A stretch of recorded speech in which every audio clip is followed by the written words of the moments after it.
Good morning, my friend. And yes, it is hump day.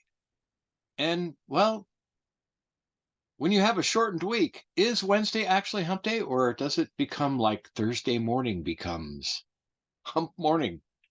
Who knows the answers to these questions? But anyway, on Monday Morning Cup of Joe, we were talking about the masks that we wear. No, it's not a pandemic thing. It's that we recognize a colleague of mine in our circle of um, IO psych gurus and other contributors recognized that some people have, well, somewhat of a dual personality, meaning that within the meetings that they're in, they behave a certain way, and outside of those meetings or outside of work entirely, they are a different person. And why would this be an issue? Well, the individual brought up the fact that in her case, challenged her ability to trust the individual, that this individual took on a chameleon effect. Why would people do this? And we asked you, and thank you so much for all your responses because we got several, Carl and Ian and Mike and Rick and Candace and many others chimed in and gave their personal experiences of how this dynamic takes place. Why are we different in this age of being genuine and this value of authenticity? Are those threatened when we behave differently in our meetings or at work in contrast to how we behave outside of those meetings or outside of work entirely?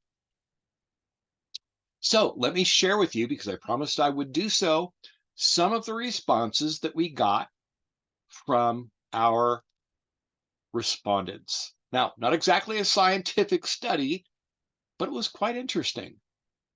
So the number one response that they gave was professionalism. They were thinking, they wanted to present themselves in a formal, professional manner. And there are certain norms that we follow as being professionals. And so as not to stray from that persona, the word that I used on Monday Morning Cup of Joe, we stay in character. And that might be because we have career ambitions, or we simply want to model to our peers or our direct reports um, the type of professional that we want to see within the organization. Is that benevolent? I think so. I think in that circumstance, we've all played a little bit of that role of professionalism. But I don't know that that's quite what we're talking about. I don't think it was what Janice, who my colleague in the group, brought up, why she said this was troubling to her, right? Remember, she said she was concerned as to whether she could trust this individual because there was a markedly different behavior inside the meeting than outside the meeting. So, why would somebody do that? Well, they may have role specific behavior. They're in a particular role, but that would also be kind of benevolent too, right? Now, we've also heard of, I don't want to call it group think, but this brings up one of those rules of consensus. And consensus means that you may not fully support what's being said, but you can support it at least in part. So you are acquiescing and saying, yes, you know, I believe this to be a good direction for the group, when in fact you may feel not too sure. This could be construed as misleading, and perhaps in conversations within your teams when you're discussing something and you want to come to a consensus, remind people that that consensus means that although it's not your optimal choice as an individual, you're willing to support whatever the group decides. Now, bear in mind that if you have serious concerns about something within a consensus process, you have by every right to bring up those concerns so that you and the team can troubleshoot potential problems. So consensus allows us to be, let's say, 50% supportive and consider that we will iron out the details later. So there is this separation between work and personal life persona, only because perhaps in some cases we have a concern that our personal life persona might not be accepted in the workplace. And so it's self-preservation, it's self-protection. And I don't think this was what Janice had in mind when she brought it up to the group, quite honestly. I think ultimately her concern was a level of a conflict between how this person was behaving. And actually, this was not at work and outside of work, it was within a meeting and then outside the meeting, and may have mentioned or said, well, it's not the, I don't think it's a good idea. But you know, the team wanted to do it. Back to kind of the consensus thing.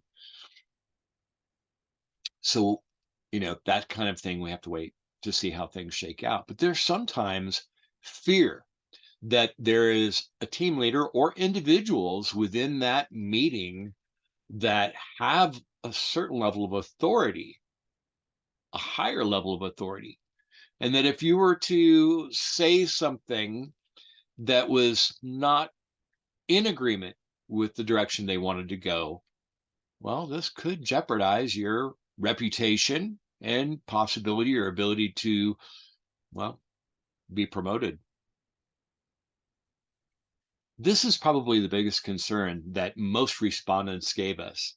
They said, look, you know, and this is a lack of trust, right? It's a lack of trust with people in authority. Now, I'm not going to say leadership because leadership is focused on people. They would be willing to have the courageous conversation around this person's perspective and without belittling that person. So as a leader, we might say, you know what? I understand how you could feel about that. I know I would feel the same way. So let's talk about the elephant in the room, because I think we need to have a productive conversation around this so that in the future, you are able to participate. We are all able to participate without holding back our true value. Our true value is our contribution as we see it from our perspective. When we limit perspectives of people within our team, then we get anything but the highest quality outcome. Very important. Those masks become detrimental to our ability to come up with higher quality outcomes in our teams. Another one, there were some others that I want to share with you. There was, social expectations. We're expected to behave in a professional manner in a certain way.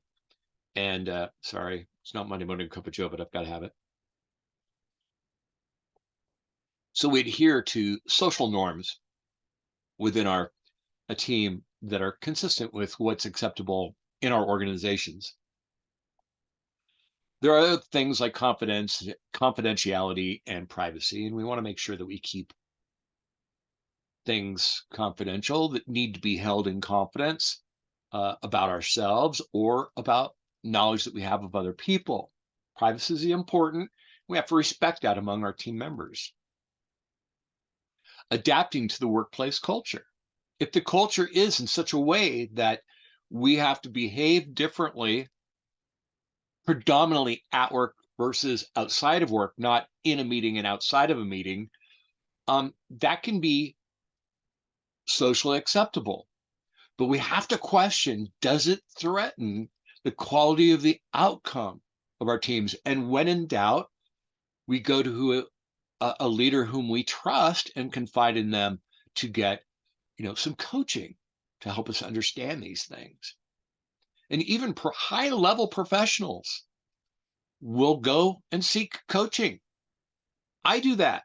If I'm not sure about how I'm going to approach something and how I might say something, because I'm sensitive, I do not want to shut any team member that I have down, and I don't want to hurt our relationship.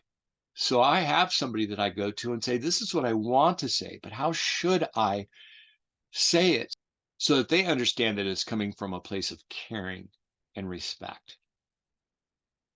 All right. So there are people who will use it for emotional preservation. Most people in leadership roles are fairly strong emotionally, but we're all human beings. We've got to give each other that space. So the question the team may have is, how do we approach this so that people can speak openly and honestly and bring value of the diversity of the group into focus without causing any kind of detrimental outcomes? Important question, and a question all evolved teams really need to discuss. It's so important. It's so important for us to be able to feel that when we are with our team, that we can be open and honest, and that people understand that they're respected, that you respect them as they would respect you. And then when you bring something up, you share your concern in a way that is not uh, demeaning, demoralizing, disrespecting anybody on the team. And perhaps that means side conversations outside the meeting with that individual. This is how I feel. This is what I want to say, but those are not the words that I want to use. And I care about you because I don't want to sound disrespectful to you, because I do respect you. These are the courageous conversations that often do not get said. Ian, for saying that element of courage that needs to be there in leadership, and that is not a my way or the highway mentality, because we know that that's not leadership. That's a management approach. That's not a leadership approach. Anyway, I want to appreciate everybody for participating and giving me their 2 cents. It was worth much more than that. And it was very interesting how different people responded and how they've experienced it. Carl, I appreciate that. We do have an organization in common where I could even see where that was coming from. Thank you so much. I appreciate the time that we spend together. And it is hump day of a short week. The weekend is very near, close in sight. I hope you are doing well and that you are taking the slide into this short week and ready for the weekend. And as always, I will see you on Monday morning for Monday Morning Cup of Joe. Lead well, my friend.